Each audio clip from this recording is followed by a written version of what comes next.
This is the third part in the video, repairing the snake DTI holder.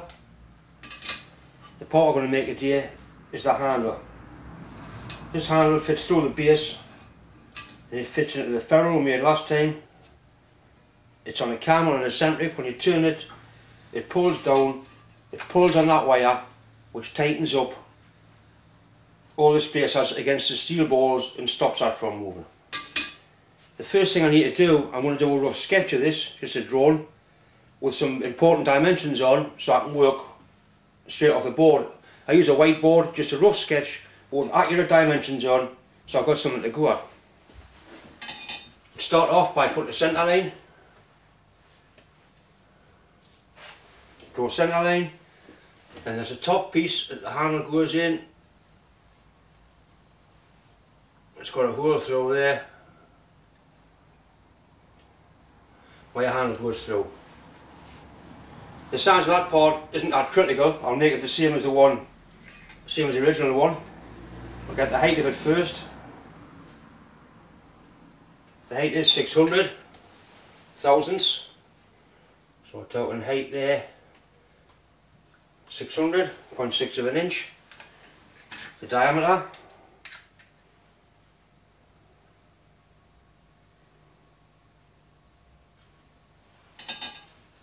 580.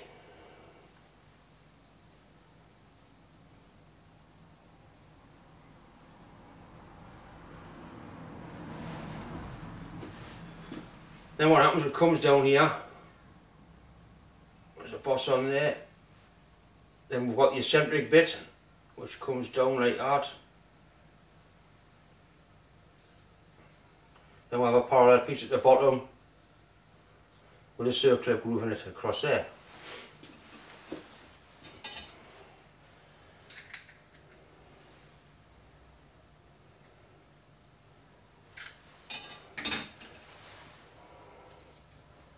Got 405 for the diameter of that bit, the depth of it,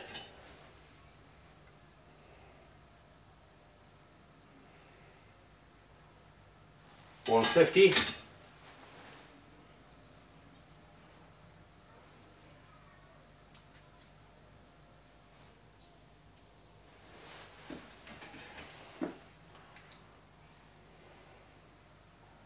That bit's 300, diameter of that bit there.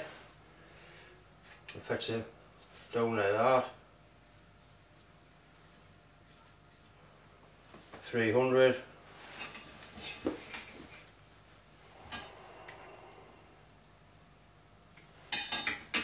That bit there. 200. I want some heights and lengths.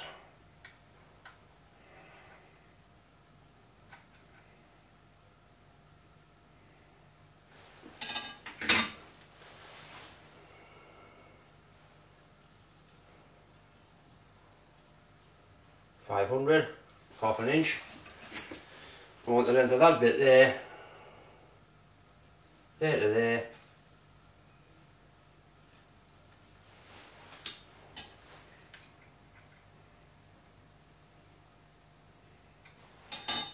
which is 300. So they're all the important dimensions. It's not to scale it, I've just drawn it. Your handle comes out there like that. That's basically what we're looking at. Need to make one of them. I'm mounting it in a 3-jaw chuck so I can measure the amount of offset on it. Drip it gently on there. Right. Turn it to our lowest point and then zero the clock. Lowest point there. Fetch it up. 100. It's got a 100,000th of an inch movement on it, which means that'll have to be offset 50 off. First thing I do when I'm changing the chuck, put a bit of wood underneath the chuck, so if or when I drop it, it won't damage the lathe bed. There's nothing looks worse than dings in lathe beds caused by dropped chucks. or hacksaw, using a hacksaw, go through and catch the bait. Piece of wood stops all that. This chuck will be tight. I machined some stuff, I was using back here the other night, it'll have a good hole.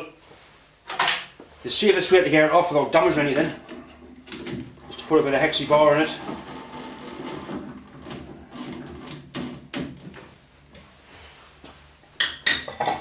A spanner that fits it. The nails are equipped with a spindle lock. That locks in there. Put your spanner on and loosen it. That's all it takes. I've seen people put a chuck key in there and hit that. Doesn't do them any good. You can put a set of adjustables on one jaw and crack it away. Depends how tight it's been.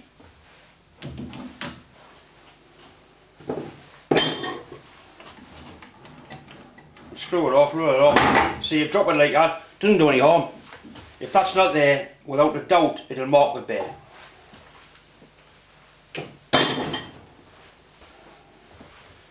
Once it's off, you make sure the register's clean. The chuck goes onto. A little bit of compress there. I'm going to use a collar chuck. So again, make sure it's clean.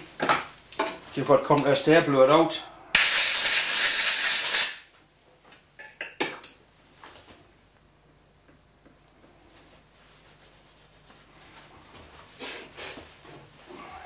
A few drops of oil on the end, just ordinary car engine oil.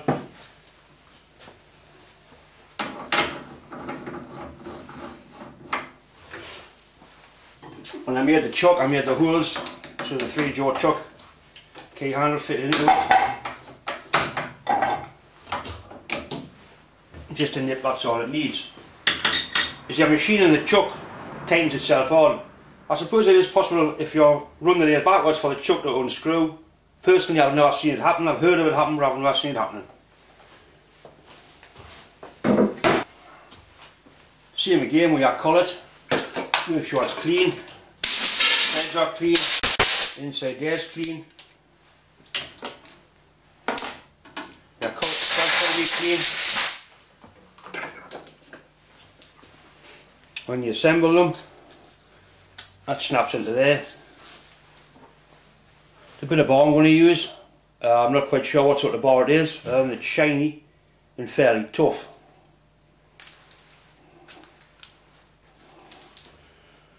Put it in there, make sure we've got enough poking out to get our job, which I have.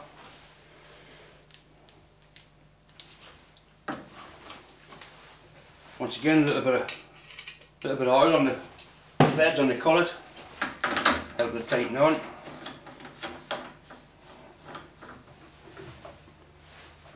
Nip it up, that's all we need. One bit of advice: before you fire your lathe up, when you come into the workshop, make sure that the auto feed levers aren't engaged. Nobody's been in and been playing around engaging levers, which can't happen. My workshop's locked up all the time. I'm the only one that comes in here. But there are some workshops where other people could come in, and if they start messing about, pulling levers and engaging things, especially children, they love pulling levers, you could come in, start your lathe away, and before you know where you are, your carriage comes clashing to the headstock. Not good. Or you could even injure yourself. Right, we've checked, nothing's going to happen. Bars run nice and true. I could put a clock gauge on, I don't need to, I can tell it's true. An excellent thing, a collar tool, I use them all the time.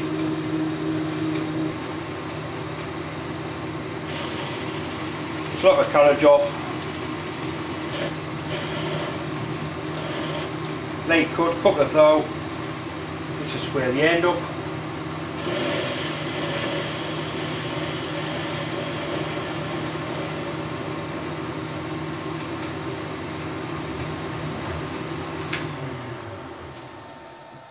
And straight across, no pip left on the end because of the tools on centre height.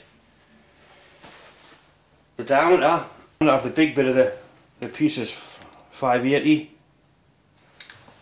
My bar is 600, so All I want on there is one cut just to clean it off.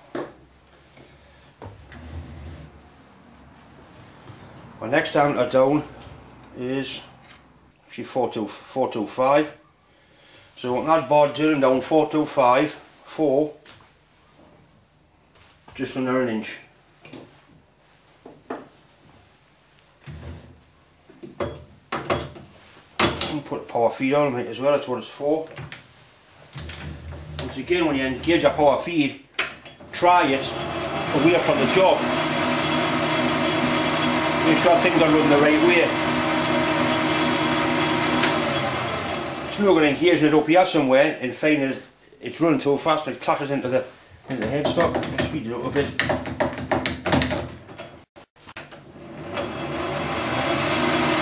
That's better.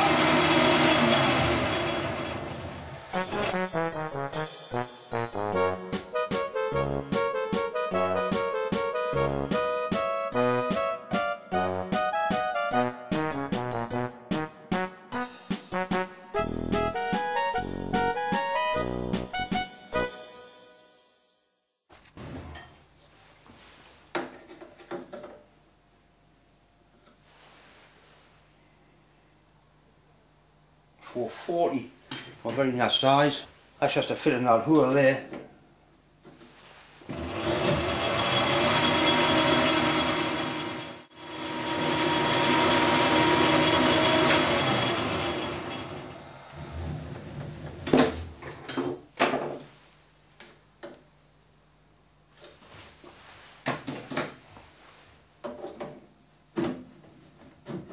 Just nice. Dress his shoulder up.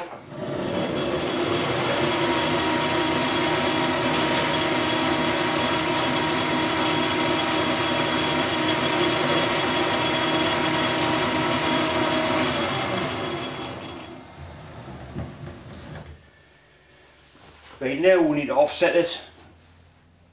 Turn this bit to get the eccentric.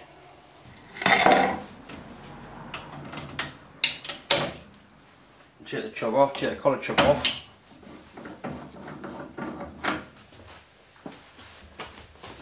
Put the 4-jaw chuck on.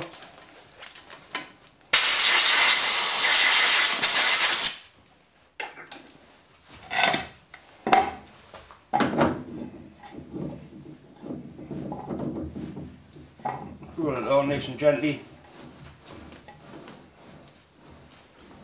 Spin lock in. Just nip it on. That's all it is. What I'm going to do, I'm going to hold my collar chuck and the 4-jaw chuck so I can offset it to turn the eccentric on here. Obviously I don't want to mark this, so I'll put some packing pieces between the jaws of the chuck and the collar holder. The jaws are very hard, very rough, very sharp. All I'm going to use, I've got some bits of scrap aluminium packing here. I wanted to tip this to fasten them on with a little bit of insulating tape. Saves you trying to wrestle with four things, and the workpiece and the chuck key. Look at that bastard thing. Some pieces of scrap aluminium. One tip is you hold them on with a wrap of insulating tape.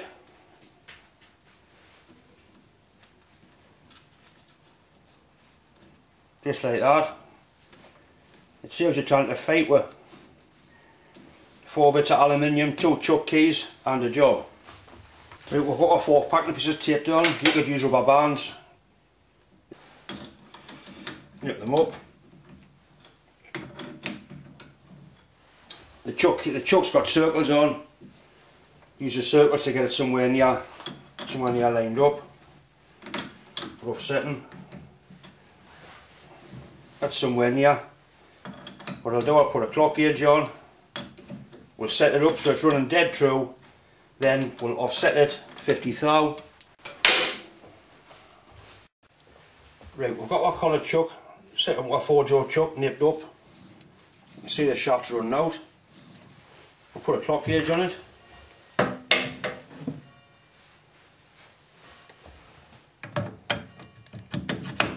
Put a clock gauge here in a tool holder. It's set on centre height. I know it's on centre height because I use it all the time. Right, we've got another run out. quick way of doing it, find your lowest point, which is there, zero your clock gauge, find your highest point, which is there, it's 100 thou, turn it back to 50, re-zero your clock.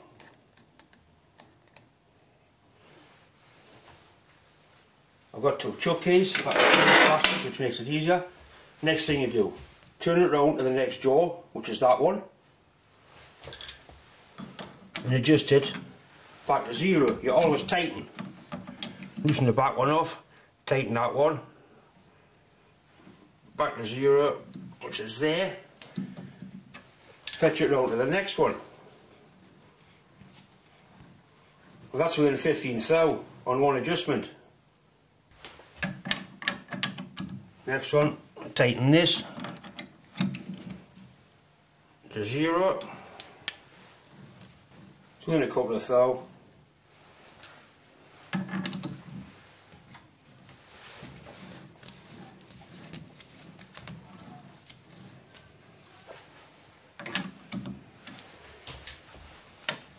It's near enough for what I want to do. Right, we need to offset this by 50 thou.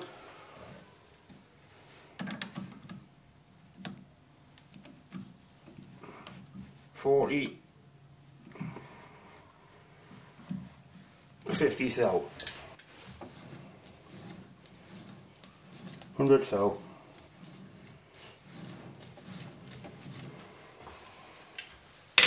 Get them all up.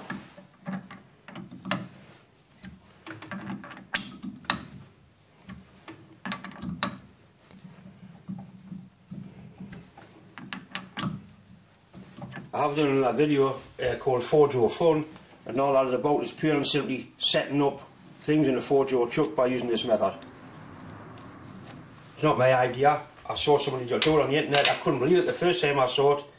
I've practiced it and I do it all the time now. And it didn't take me long to set that up with a camera running, so I was just setting it up. You're talking seconds really. Right, we need a shoulder on here, 150 thou deep. The way I do it, turn it till the tool is touching the shoulder I've originally made. I've got a carriage stop, tighten that up. Quite a handy tool. Right, so I touch in there. I've got my compound slides touching. Take the backlash out of it. 0 of that. I want 150 thou, so wind that out 150, which is one full turn is 100, and 10, 20, 30, 40, 50. So the distance between the edge of the tool and there is 150 thou. That's it. Machine up to your stop, you've got 150 thou. It isn't a fantastic critical thing. If it was, you could leave, say, a 5 thou other size, then put a clock on or a vernier on and machine their last cut down to get it dead on the size. And if I get this will be assembling now and it'll be wobbling about. Put my power feed in. Once again, we'll turn away from the job, make sure, yep, things are done the right way. You can see it's got the wobbles. Nice gentle cuts because we're sticking out the chuck quite a long way.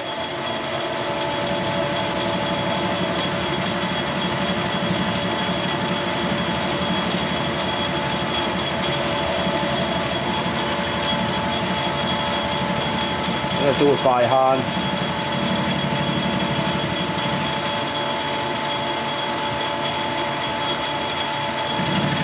You get a better feel for what's happening doing it by hand.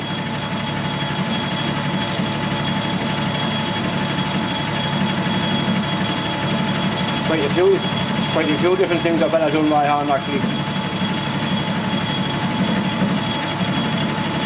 We'll put another tool there. Right, what I'm going to do what I should have done in the first place. I'm going to drill that and put a centre in. It's actually sticking the chuck a long way, it's making nasty noises. But what it takes to put a centre in, that doesn't take long. Right, small centre drill. Noisy.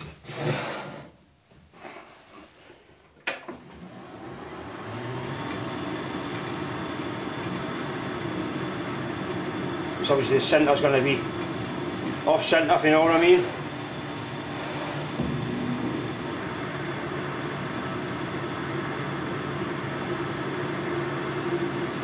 You notice a big difference when we're going to machine it with the centre in it.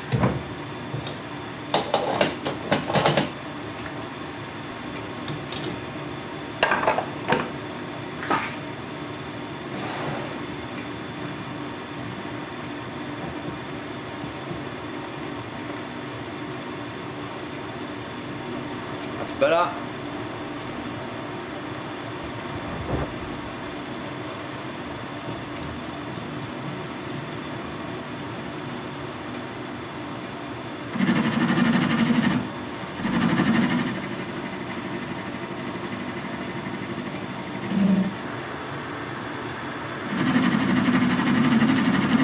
Sounds better straight away, it's taking all the spring and flex out of it.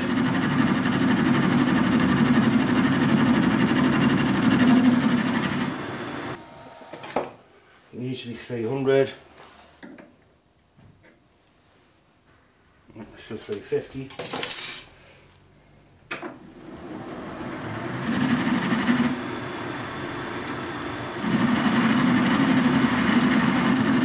So it's machine up to the stop, the carriage stop, it can't go any further. I'll put the power feed on.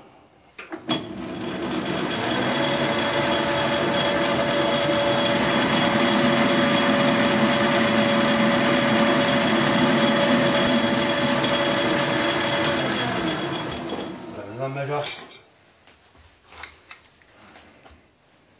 Drone says 300, measures up to 300, and we're at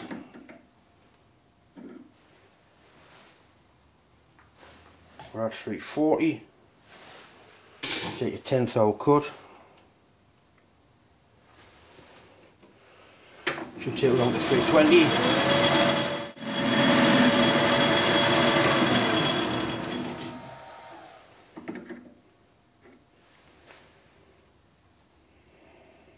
$315. I'll just get the part it's going to fit into.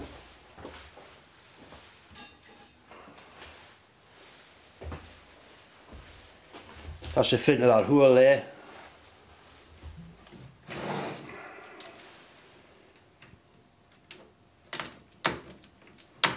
It goes in, but it's tight. What I'll do, I'll take one more pass at the same setting.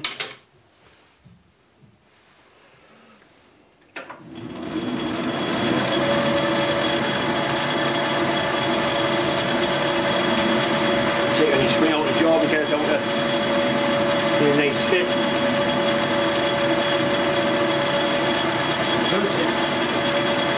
The amount between being a nice fit and being too slack or too tight is very, very little.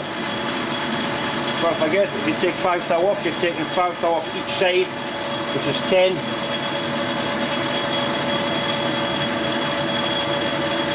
Quarter of that shoulder by hand.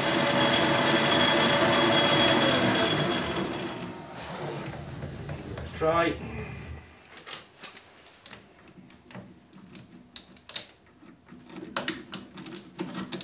Nice, a nice fit.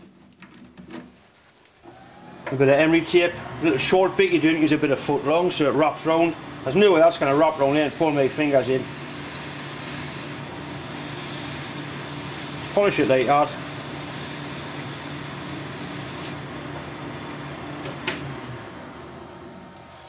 Try what fit again. Very happy. Out the 4-jaw chuck.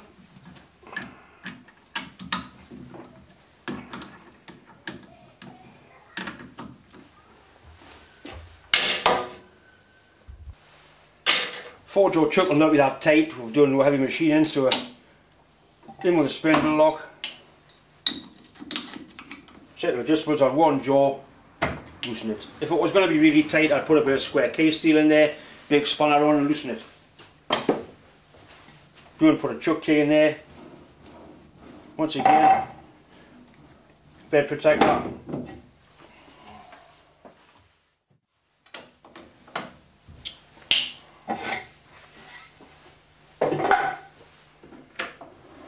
Once again, our bar's running through.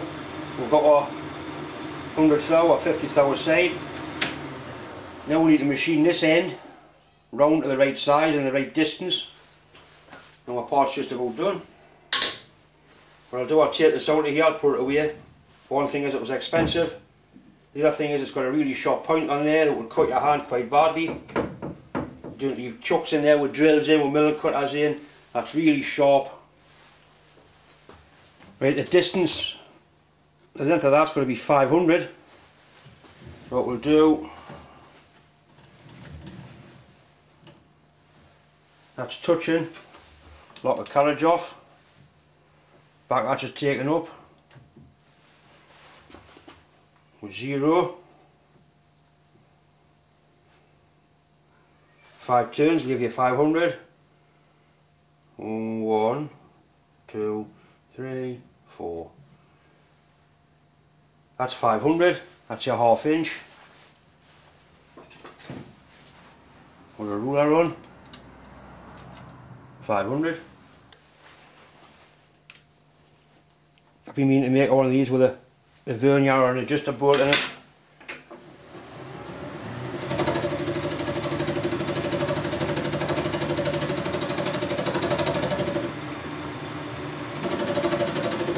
Just taking nice light cuts, no hurry.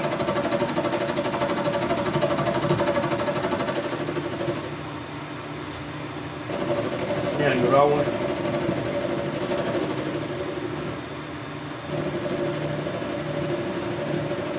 Just check the diameter.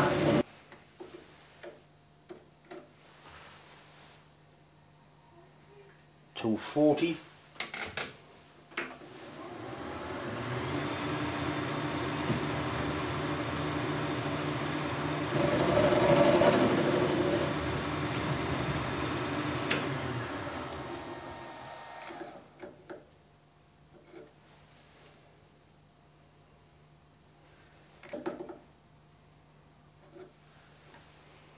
.220.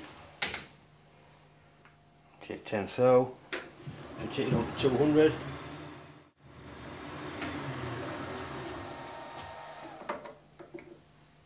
Just 200 dead there. I'll try it in the job.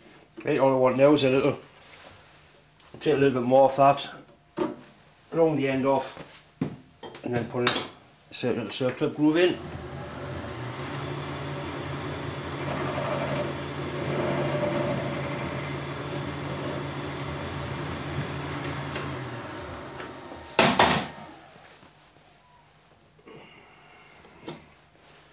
A 45-degree tool in it.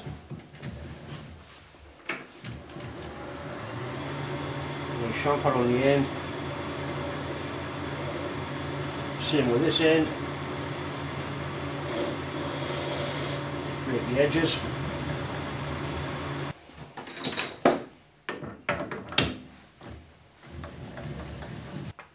Some stronger glasses on. A bit short of the lamp oil.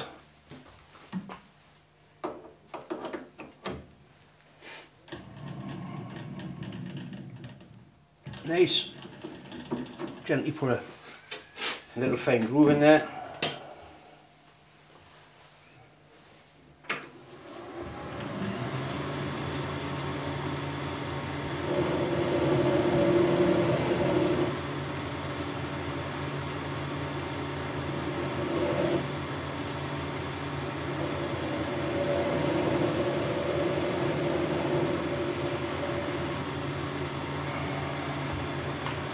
Get a closer shot of that for you.